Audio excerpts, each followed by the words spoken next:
Ladies and gentlemen, welcome to the L. Ron Hubbard Theater in Hollywood, California. Tonight we present a live broadcast of the Golden Age Radio Hour featuring L. Ron Hubbard's Western story, The Ghost Town Gun Ghost.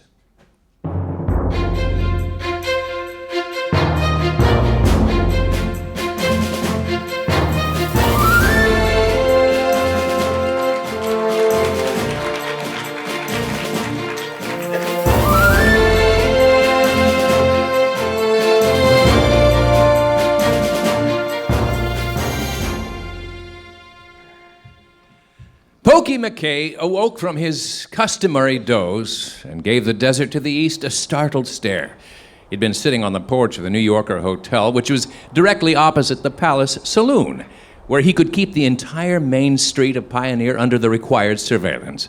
But now he came down off the porch with a stiff-legged gait and stood in the thick, untrodden dust of the street to squint his watery blue eyes.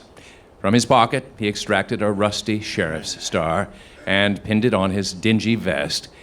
And then he changed his mind and put the star back in his pocket.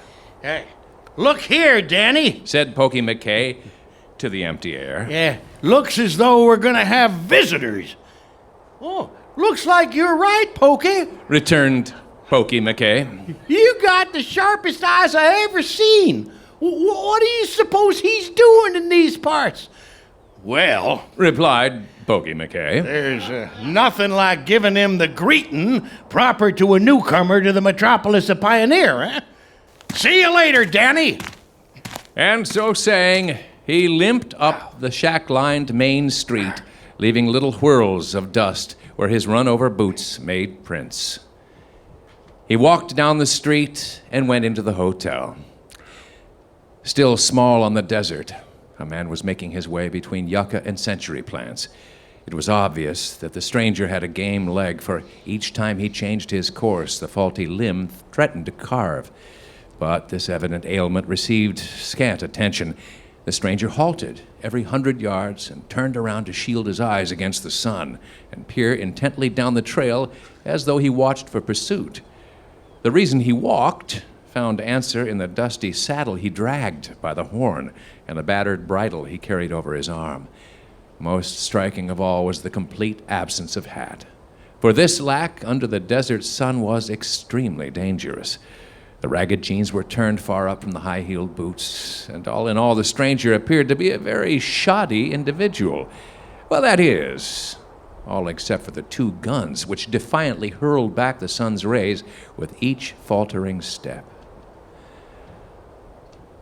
100 yards from the edge of the ghost town, the visitor stopped and gave the city limits sign a long study.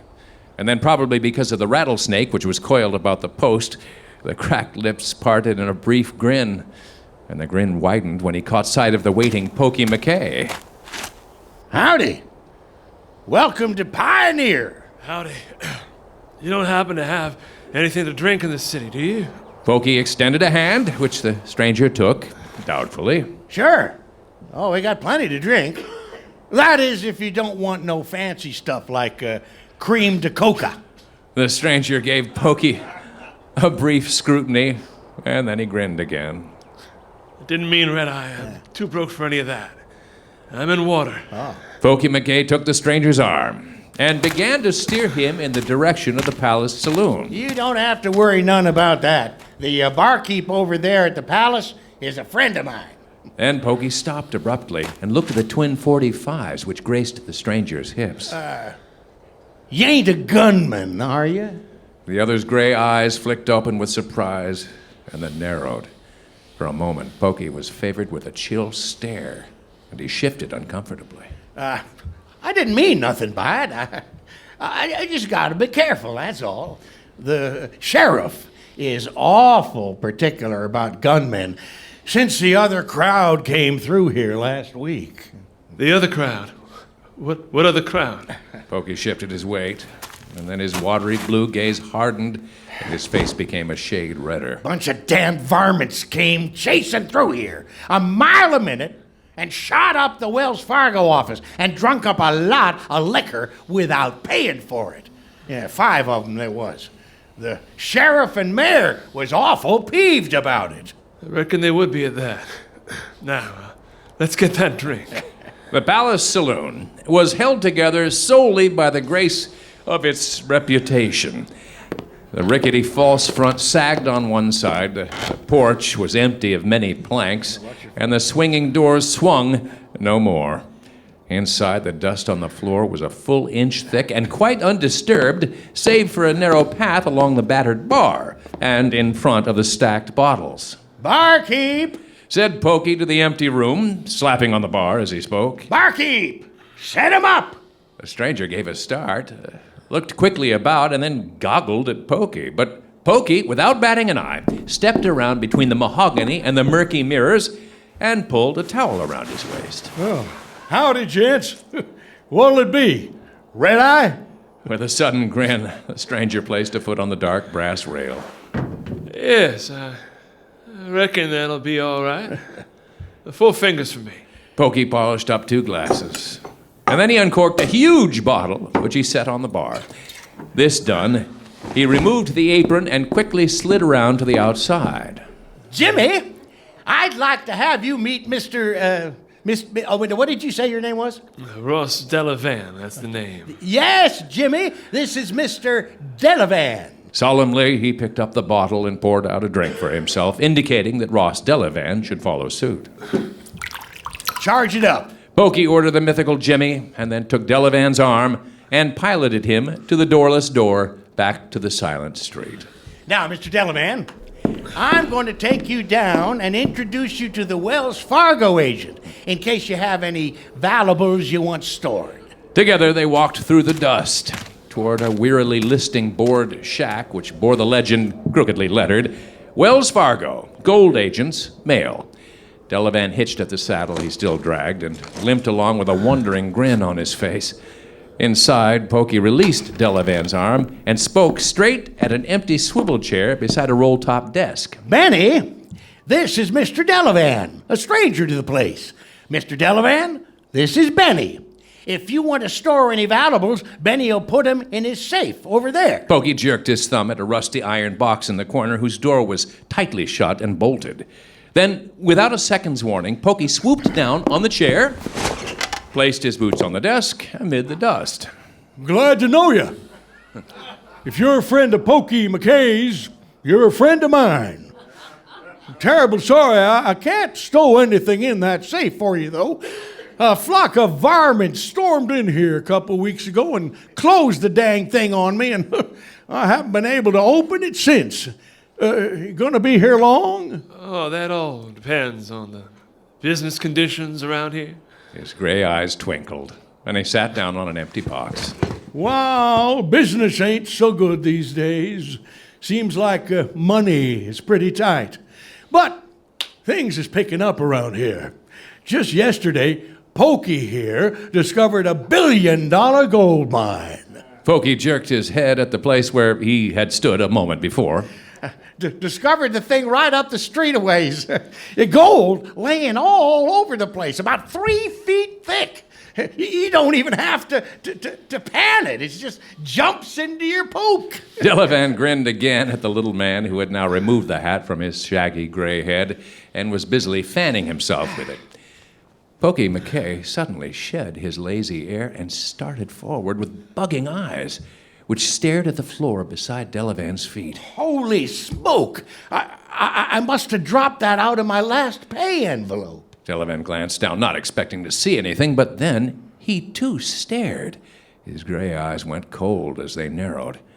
He was looking at a packet of shiny new bills which lay fresh in the dust, their wrapper quite undisturbed. Reaching swiftly down, he picked up the sheaf and glanced out the corner of his eye at the startled Pokey, hefting the bills as he did so. Then, with a swift change of expression, Delavan handed the bills to the little man, sighing deeply as he did so. I get awful careless with my pay. You see, I can charge everything I want in town, so, I'm that well known, and I get careless. You see, I never even missed this pack of $1,000. I'm that careless. He shook his head slowly over his own wickedness and then got to his feet, still counting the money. I'm getting pretty much behind on my bills hereabouts, and While I got this money handy, I reckon I'll scoot around and get all paid up. Delavan frowned and opened his mouth to speak, then he shut it with a tight click and got up from the box to follow Pokey McKay back into the brassy sunlight of the silent street. Back on the porch of the New Yorker Hotel, Pokey turned to Delavan. Well, you might as well quit carting that saddle around and put up here for the night. This is the best place in town, and I reckon you'll find it just right. With a glance up and down the main street, which was empty of other hotels, Delavan followed Pokey inside and smiled narrowly as he watched his new friend go through all the conversation of paying his bill. Here's the $300 I owe you. Pokey told the empty air on the other side of the counter. Now that pays me up and a month in advance. After he had quickly rounded the corner's end, Pokey said, Thank you, Mr. McKay. You're one of our best customers, and I'm certainly glad to have you with us. Oh, if the gentleman with you wants a room, we'll give him one of the best in the house. And Pokey took the money and stuffed it back into his coat pocket. Ross Delavan laid his saddle down in the corner of the bare-walled room and sat down on the lath bed among a swirl of dusty quilts to watch Pokey McKay disappear down the stairway at the end of the corridor. Delavan watched through the broken window until he saw the other appear in the dusty street and walk across to a building which was decorated with a lamp-black sign which said Sheriff, and which had an age-yellowed reward poster tacked beside the door. Assured that he would be alone for a few minutes, Ross Delavan unbuckled the heavy .45s and draped them over the foot of the bed. Then he rolled up one leg of his jeans until his knee was exposed, slowly examined a blood clot which bulged blackly out from the kneecap, which centered on a long crease. He whistled slightly as he touched the crease, and his dark face tightened with pain. The wound began to bleed, and Delavan looked quickly about to see if he could find anything that could serve as a bandage. Failing in his search, he pulled out his shirt tail and tore a long strip from its bottom. With the strip held in his hand, Delavan limped out the door of the corridor and down the corridor until he came to a door whose knob was bright. Cautiously, he opened it and stepped inside to find that he stood in Pokey McKay's bedroom. Well, the bed was neatly made, and the floor was well swept. Against the wall stood several rifles, Henrys, Sharps, and Winchesters, and these drew Delavan quickly across the room. With a swift flip of his wrist, he looked into the breech of his Sharps and extracted the cartridge. He turned the oversized bullet in his hand. A glance was sufficient to see that age had robbed the cartridge of its use. Placing the rifle back among his fellows, Delavan stepped to a bureau which was heaped with newspapers. The Pioneer Herald topped the first page of the upper sheet, and Delavan's eyes bugged as he read a dateline 15 years old. The newspaper was filled with news of a new gold strike far to the north, and at the bottom of the page, a banner proclaimed that this was positively the last issue of the mighty Pioneer Herald. That, for Delavan, solved the mystery of the deserted town. He knew now that the place had been lacking in population for many, many hot years, and that Pokey McKay, well, but beside the stack of printed sheets lay a newer pile of hand-lettered newspapers. The sheets were arranged in sequence, and the oldest dateline began a month after the original journal had ceased publication. The oldest sheet bore the headline, Pokey McKay, elected mayor of Pioneer. And one by one, up through an endless chain of days, came stories of the prowess, of the depredations of Pokey McKay. Elections, one after the other, all unanimous in their vote, brought Benny and Jimmy and Harry and Dick into office. The first paragraph of every story always mentioned Pokey McKay. Delavan's smile was sympathetic as he turned back to the room. He picked up a bottle of whiskey from a box beside the bed. As he daubed the liquor on the wound with the cloth, the pain of stinging alcohol did not rob his face of the smile.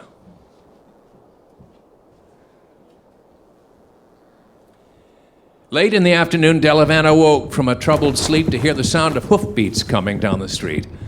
He raised up on one elbow and snatched at his guns, which he buckled around him, and then crouched, his face cold with expectancy. He sidled to the broken window and looked down, his hands taut on the butts of the twin .45s. A thick-set man astride a buckskin Mustang galloped around the corner of the Palace Saloon and abruptly drew rein in the center of Main Street. Against the newcomer's checkered shirt glittered a polished star, and the expression on the rough-hewn face gave the world to understand that this was the law after its legal prey. Delavan drew out his right-hand gun and spun the cylinder, his eyes chill as he contemplated the shot. Then a cheery voice came through the silence of the town, and Delavan saw Pokey McKay come out of the sheriff's office and walk to the side of the newcomer. Howdy! You ain't been around for pretty near a year. Get down and have a drink. Huh? How's Battsville getting along? Getting along all right. Growled the newcomer with a glance at the surrounding buildings.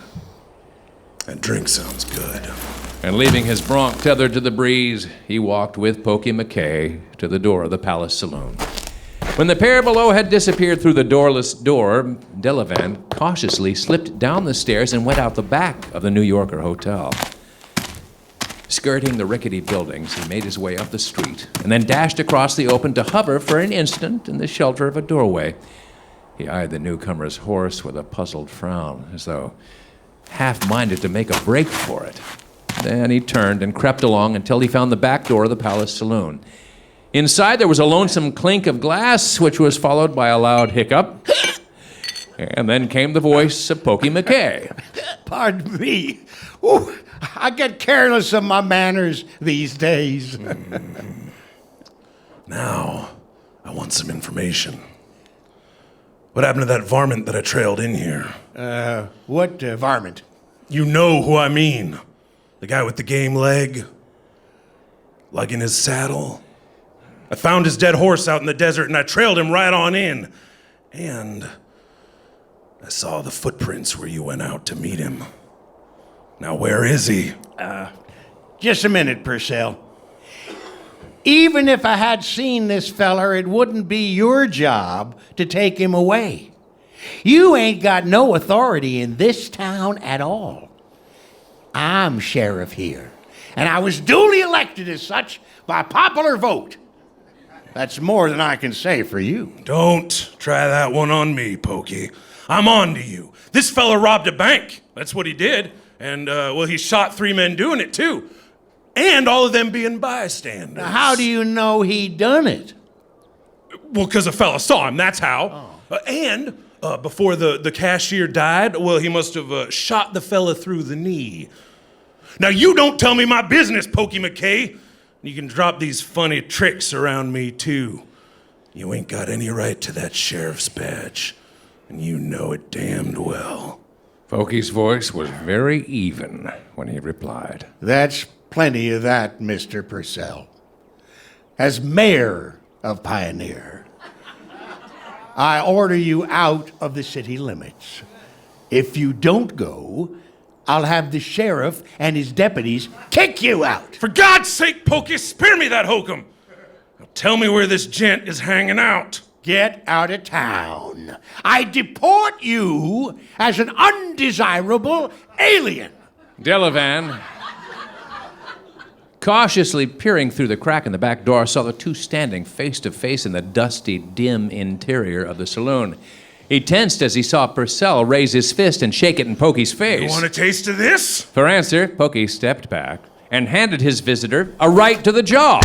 Purcell's head moved a fraction of an inch, and then like a charging bull, the sheriff rushed at Pokey, arms flailing, eyes distorted with anger. Pokey tried to stand up with a hail of blows, but he was forced back against a rickety gambling table.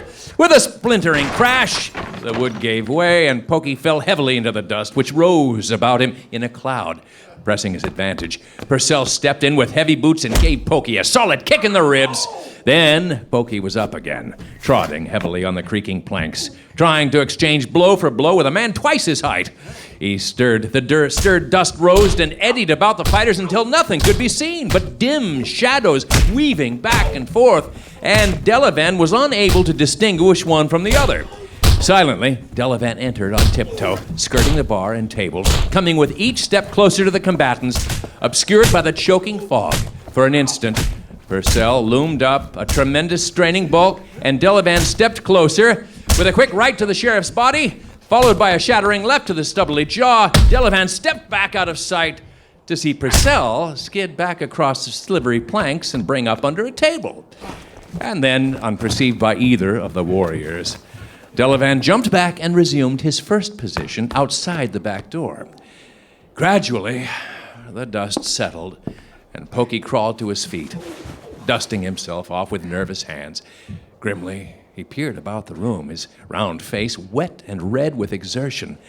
His gray beard turned yellow with a dry fog. At last, the unconscious Purcell, lying in a doubled-up position, he saw him there, and he rapidly blinked his watery blue eyes. With all the pent-up fury of a terrier, Pokey jumped to Purcell's side and picked the man up by his shoulders to dump him in a shivering chair. What hit me? Quavered the sheriff, feeling his face tenderly. He looked up and saw Pokey. You get out of this town. You don't lose no time doing it either. Get, or I'll smack you again. Purcell looked at the doubled fist which was being shaken in front of his face, and then up at the round face, disbelief in his usually hard eyes.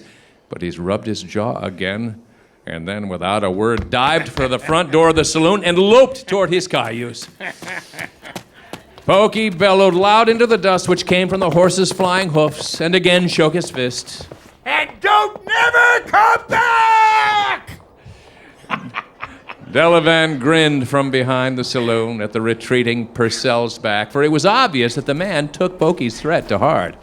Pokey, still dusting himself and strutting, met Delavan in front of the New Yorker Hotel. You should have seen that scrap.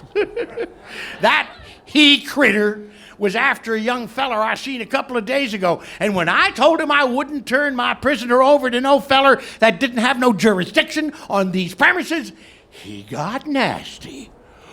Awful nasty. And I had to knock him cold. That's what I did too. I knocked him colder than an iceberg. I guess he knows who's sheriff of this town. Yes, sir. I reckon he does at that. I ain't surrendering no prisoners to nobody. Want to see my prisoner? Pokey, with no further prologue, started toward the sheriff's office. Delavan gaped a moment and then smiled. In the sheriff's office, he stood before a bedraggled cell at the back and smiled anew. Pokey addressed the bars. Feeling all right, young feller? That's fine. Yeah. Oh, yeah, we'll have your trial in a few days, and I may be able to let you off. Doesn't look like no criminal. No.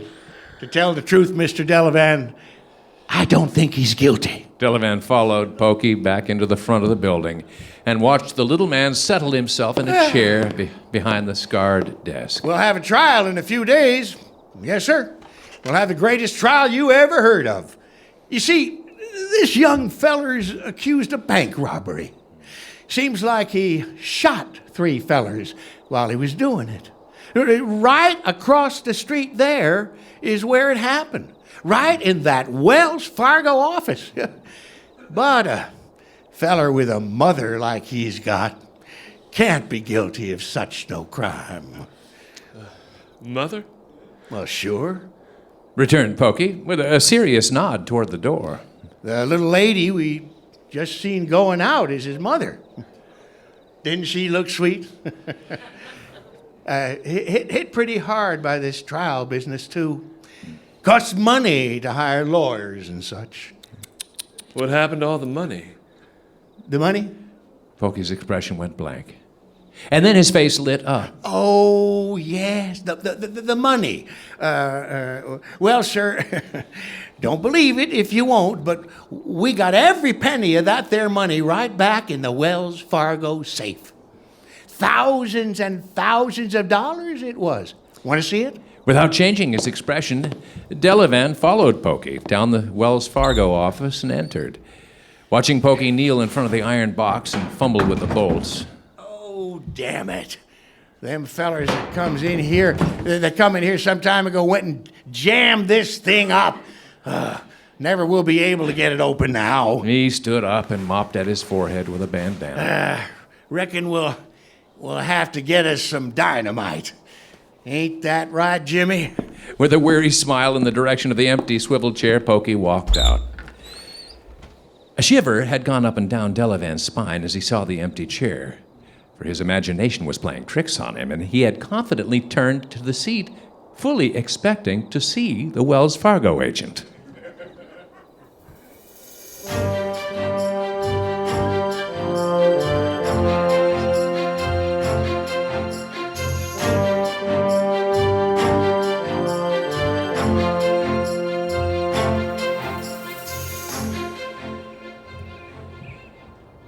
In the cool of a desert morning, a week after his arrival in Pioneer, Delavan heard a jumble of voices which seemed to come from far down the single dilapidated street.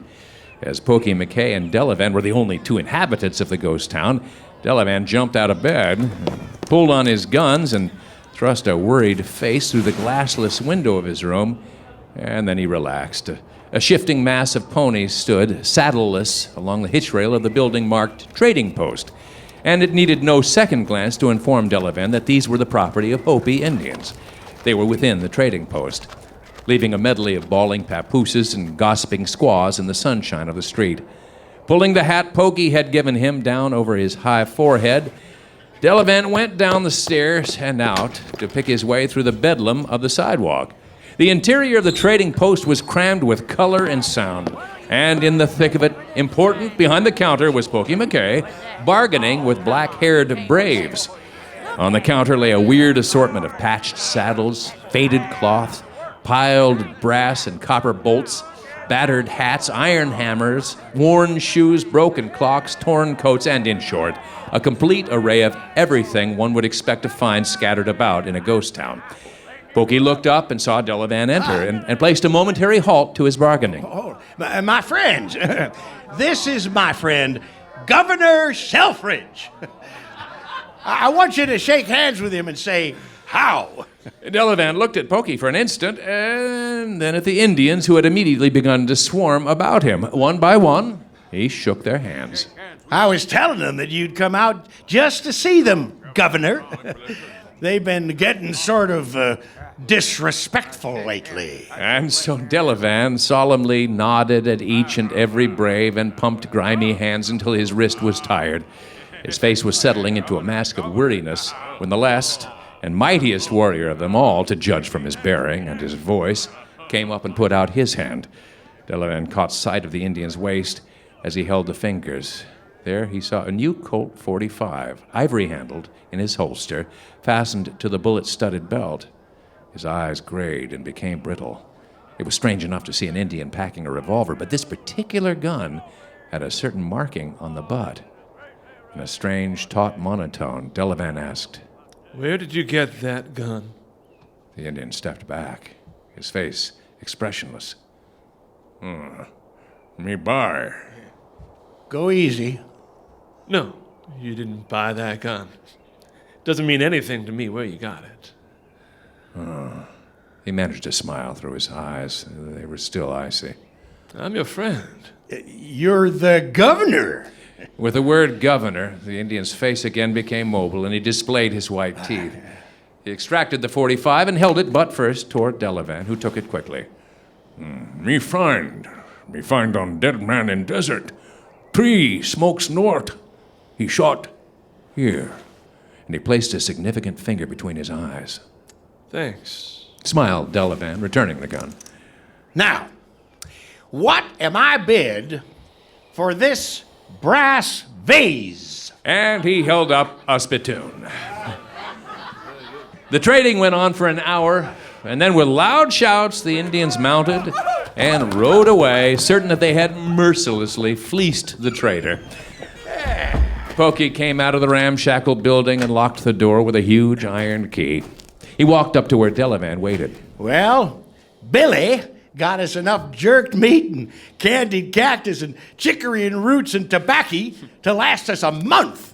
Delavan's eyes were far away, but now they came back to the present with a start. He could never quite accustom himself to the numerous mythical people who existed in this town. Oh, Billy. Yes, Billy made a good haul, didn't he? Oh, you bet he did. It's too bad your you're going to leave us in a couple days. We got plenty food now.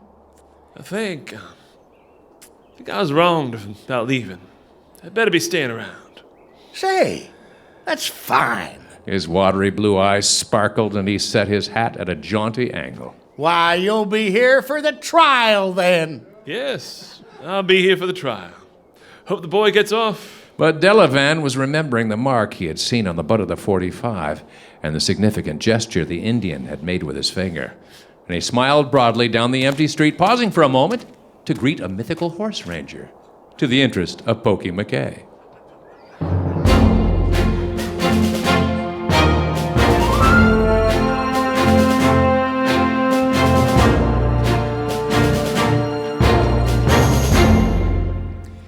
Now, Exclaimed Pokey McKay, rapping on the desk in the sheriff's office with the butt of his empty six-gun. The court passes upon you, my son, the verdict of not guilty. We have every evidence that this crime, in all its monstrousness, was committed by another. Delavan gave the front of the desk a stern look and shifted his weight in the chair beside the haughty Judge McKay. But let me admonish you that your entire life should be guided now by past experience. Let us see you no more with the men of crime. Let us see you only with men of upstanding character and unquestionable honesty. That's right. And so, my son, you may go home with your dear mother. That is all, madam. Pokey's eyes followed to the door, and then after sitting quite still for a space of a minute, he sighed wearily. Sad case. I'm glad it came out that way, aren't you, Judge? Yes, I certainly am. now, let's you and I go and have a drink. Together, they entered the Palace Saloon where Delavan set out the drinks and had them charged to his own account. As he sipped at his liquor, Pokey frowned suddenly as though the place had suggested something to him. I wonder where that feller Purcell is. I ain't seen him around here for yeah, how long has it been, Ross? 3 months. Oh, funny thing. He used to show up around here every few weeks, snooping around, you know. Wanted to get some tips from the way I handle this town. Pokey set his glass down with emphasis. He ain't no good, that feller. Still, I was always pretty nice to him. When you're sheriff in a fine city like this, you gotta be nice to feller peace officers, ain't you? Wonder why he don't come around anymore. I don't think that he'll be around for some little time.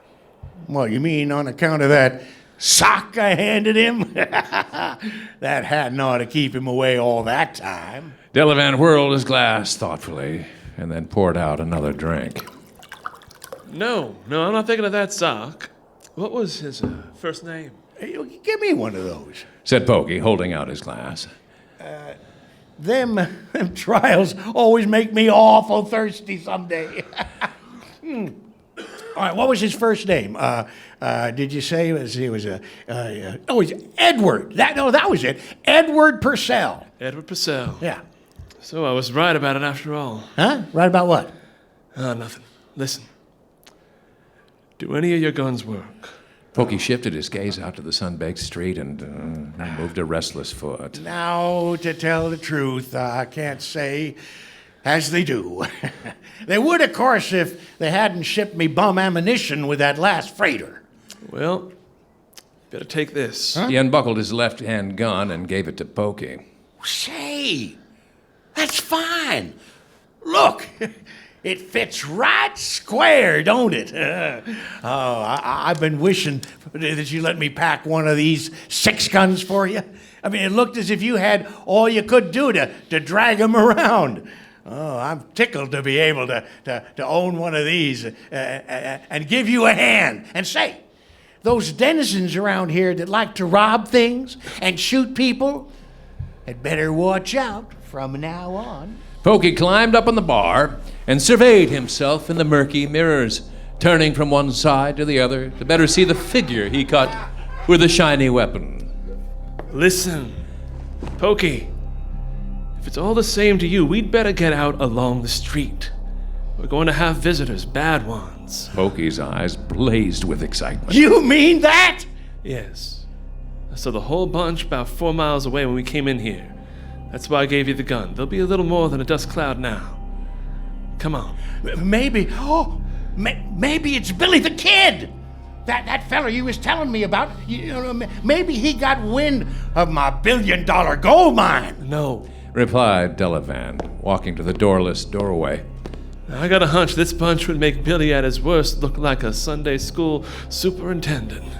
Pokey was excited before, but when he saw the cloud of dust a mile to the east, his joy knew no bounds. Do you really think that these fellers will be outlaws? I know it. Listen, Pokey. These gents won't know you're still here or anything about me. We better get along toward the hotel. The hotel? You mean we ain't gonna fight?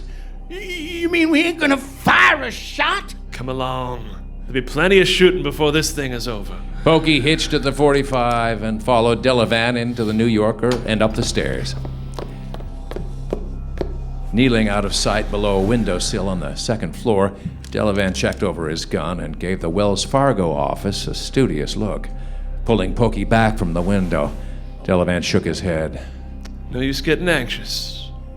They'll come along fast enough to suit you. Yeah, you seem to know all about this. Who are these fellers? Delavan laid his 45 on his knee and leaned against the wall. You never heard of them. The leader's a gent named Ace Blanton. And with him, there'll probably be Mix Rojas and a couple others. Sure, but what's that got to do with you? Plenty. Delavan looked out and then sat back against the wall. But whatever you do, don't drill the only white man in the crowd. I want him alive. All right. I'll shoot him through the hip. Pokey spun the cylinder of the 45. Why do you have to have him alive? To keep myself from going to jail for murder. Now, listen. Don't shoot until they come out of the Wells Fargo office. When they do, just keep them away from their horses. Got it? You better get it. Pokey listened to the approach of the hoofbeats and then rubbed his sleeve over the rusty star on his vest. I'll show them varmints they can't come into a law-abiding town and shoot it up. Ace Blanton, his face knife-edged and cruel, drew rein in the middle of Main Street and walked until his 3 men came abreast of his horse. I wonder where that old desert rat is, Said Ace Blanton. If he shows his head, I will. He drew a significant finger across his throat. With a laugh, Ace Blanton walked his horse to the hitch rack in front of the Wells Fargo office to dismount and secure his reins. Delavan pushed aside the gun Pokey had started to aim. Wait a while. We got plenty of time. With a fierce twist of his face, Pokey whispered. Did you hear that ape call me a desert rat? I'll show him who's mayor of this town. The 4, without any further parley, disappeared into the dimness of the Wells Fargo office, from whence came muffled footfalls and curses. Say, those are the same fellers that romped in here before. Sure. I knew it. What? How did you... But Pokey's train of thought was shattered by the complete blasting of the explosion which made the buildings tremble. My God, they're blowing the town up! Nope. It was just the safe in there. With a bitter expression on his lean face, he watched the 4 scuttle back into the shack through the back door. The ponies at the hitch rack were rearing excitedly and trying to break their reins, and Mex Rojas jumped out into the street to try to quiet them. Rojas! Rojas! The man stopped and gave the windows a mystified, horrified scrutiny. Go back and tell Ace to throw his guns out into the street. I've got the lot of you covered. But Mex Rojas had other ideas. He jerked his gun from his holster. Simultaneous with the action, the gun blazed beside Delavan's head, and the man called Rojas slumped wearily forward, tried to catch himself, and then sprawled lifeless in the dust. How do you like that brand of shooting? Greasers are my special meat. From the doorway of the Wells Fargo office came a rasping thunder of words. Delavan! Roared Ace Blanton. I'll make buzzard meat out of you, you jackass! Delavan calmly looked through the sights of his Colt and sent a random shot into the dark interior across the street. The next will rip you to bits. Throw down your hardware, Blanton, and your number's up. Wood shivered away from the panel above Delavan's head, and a plume of smoke shot up from the doorway of the office. Say, I just had an idea. Without waiting for Delavan's reaction, he went out the room and ran down the stairs to make his way out through the back of the hotel. With a puzzled frown at Pokey's disappearing back, Delavan turned and sent another shot into the doorway. At this rate, he reasoned, the fight would keep up all day, and night would bring out a curtain behind which Ace could escape. Delavan had not counted on so much resistance. A shot echoed down the street, to be followed a moment later from the upper section of town. And then, between shots, Delavan heard another directly below his window, which was accompanied by a wild Comanche war whoop. A guttural snarl preceded the next shot from the back of the President Hotel. And almost before the echo had ceased, a report from the back of the blacksmith shop elicited a shrill yelp from the interior of the Wells Fargo office. As he reloaded his smoking Colt, Delavan wondered where all the reinforcements had been gathered. For while the shots only came one at a time, they seemed to be far too numerous in position to be accredited to one gun. A man attempted to make a break through the back door of the office, presenting a fleeing back to Delavan for one brief instant. A curse was stayed on Delavan's lips by a crisp bang from the door of the livery stable. The Mexican reeled back into sight, stumbling, tearing at his throat to fall in a crumpled pile. A moment later, Pokey came into sight, running hard and low through the dust of the street. Bullets spurted about him, and flame darted from unseen window to the side of the Wells Fargo office. Try as he might, Delavan was unable to place a stop to the sniping, but he sighed with relief as he saw Pokey slide, as though he was making first base, into the cover of a sheriff's office, and the sniping stopped. And then the firing was resumed through the doorway at the New Yorker Hotel. Out of the corner of his eye, Delavan saw a rope whistle out of the sheriff's office to drop expertly over the neck of one of the horses at the hitch rack 20 feet away. The bronc reared and pawed air as the loop tightened around its neck. Flame leaped twice from the source of the rope, and then with a second shot, the reins of the animal parted and the lariat was tugged. Keeping up a careful fire from the window, Delavan paused for a moment in surprise as he saw the roped bronc walk in through the door of the low building to completely disappear from sight. Pokey's arm appeared again at the entrance of the building next to the Wells Fargo office. It swung a wide rope loop. Unable to see more than a section of the arc made by the swinging rope, those in the small Wells Fargo building were powerless to do anything, for they did not suspect the next play until it was too late. The loop jumped out and almost encircled the miniature false front of the outlaw's stronghold. Rapidly, it came back to be cast again. This time, it went neatly around the board front of the building. Then, still covered by the sheriff's office, Pokey led the horse out to the side of the structure and looped to the other end of the lariat about the horn. Delavan smiled in sudden comprehension and redoubled his covering fire. Smokey was shouting now in an ominous tone. Hey, you! Ace Blanton and that other Mex! Can you hear me? Blanton's voice rasped out a reply. If I could see you, you'd believe it, you little snipe. Well, all I wanted to say is... And here, Pokey threw out his chest. ...is that I'm about to pull that building down away from you. There are 6 gents over across the street just waiting for you rats to run out. Understand? I'll give you 10 to come out. After that, I quirt this here cow horse and pull your office up by the roots. Get me? A long silence came from the Wells Fargo office, and the grinning Delavan sat waiting and watching. Pokey gave the rope an experimental tug, and the false front groaned ominously. All right! All right! 2 45s described glinting arcs in the hot sunlight and threw up spurts of dust as they landed. Their arms high in the air, Blanton and his man walked out, gazing fearfully about to encounter the hungry tunnel of Pokey's Colt. Come on, Delavan. Tell Billy and Jimmy and Pete to keep those others under cover until we get these varmints pinned up. Hey, Billy! Shouted Delavan from the window. Don't move until we come out of the sheriff's office. Grinning, he withdrew his head, and in a minute they came out of the front door of the New Yorker Hotel. Get in there. Ordered Pokey with a growl. and the silent pair walked into the sheriff's office where the clink of iron bars was soon heard.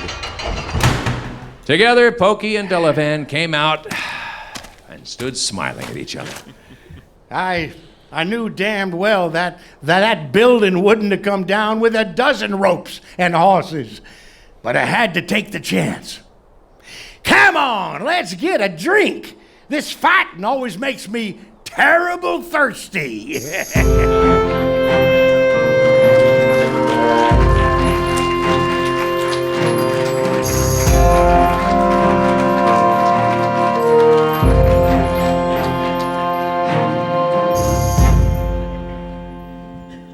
Over breakfast the next morning, Pokey was very solemn. It seems to me you're in a powerful hurry to get going. Well, if you waited as long as I did to get that gent, you'd be in a hurry too.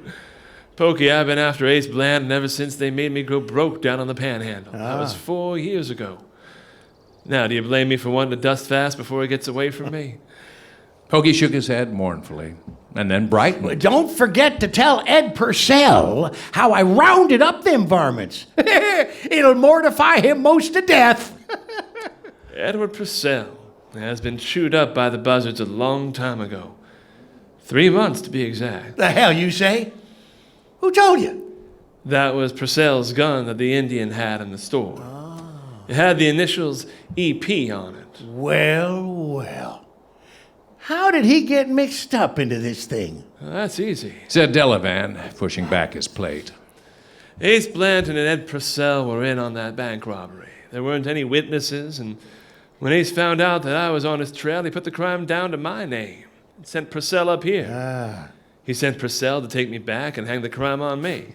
Now, if you'll come over to Jimmy's office for a minute, we'll see something else. Too astounded to do more than sputter, Pokey Jimmy, followed Delavan across to the Wells Fargo office and stood goggling in the doorway. The safe was shattered, and spilling out like green water were thousands of dollars in crisp new bills. That's the money that was taken from the bank. Well, how in the hell did that stuff get there? Pokey stepped to the blasted iron box and picked up a handful of bills. Remember the gents who came here the first time? Well, they were Blanton and his greasers. They cashed that money in the safe knowing it would be poison until this thing blew over. And they knew they could blow up the safe anytime they wanted to. So they came back and stuck in some dynamite, and they are. And this stuff was here for over 3 months, and I didn't know it? With dazed eyes, Pokey still looked at the bills. Purcell was sent up here by Ace Blanton for the money and for me. Purcell was supposed to hand the dough over to Blanton and then take me in dead. When he got out there, after you socked him, he didn't know, but I was around with a gun. He didn't waste any time getting out. And then Pokey, our old friend Purcell, went to meet Blanton and Blanton shot him, thinking the sheriff had stashed the dough for himself. Delavan was picking up the bills and placing them in a neat pile on the roll-top desk. There's a reward of $2,000 out for Blanton, dead or alive. And you get that. Oh. But I gotta have that first 1,000 you found here on the floor to make the wad complete. Oh, sure. Said Pokey, and he took the money out of the pocket of his vest. You mean that about the reward? Oh, of course I do. Well, then I tell you what you do. Pokey sat down in the swivel chair and folded his hands across his chest. I've really got a gold mine here. It ain't no billion-dollar mine, but it'll pay. I hear tell of a dry washing process and a machine to do it. Now, supposing you buy one of those machines with the reward money and then load up a couple pack mules with molasses and such trucks so that we can live high and come back here and help mine this place. Oh, yes, and you can import a few Mexicans to do the digging and the work and to keep up the town like it ought to be kept up. How do you like that idea? Delavan smiled and leaned against the money he had finished tying. Like it. I'll say I like the idea. Haven't got any place in the world anymore, so I might as well come out here and help you run this place. Yee-haw!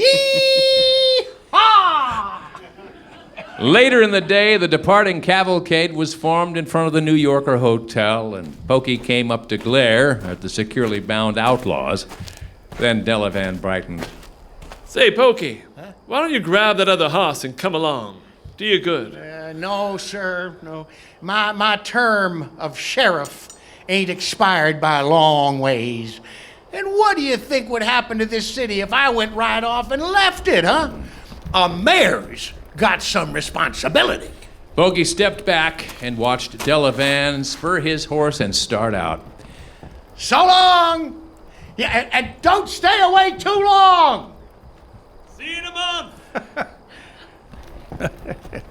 There, Pete, Said Pokey to the empty air. goes a mighty fine young feller. Yes, sir, Mr. McKay. Returned Pokey. I think the world and all of that gent, Pokey.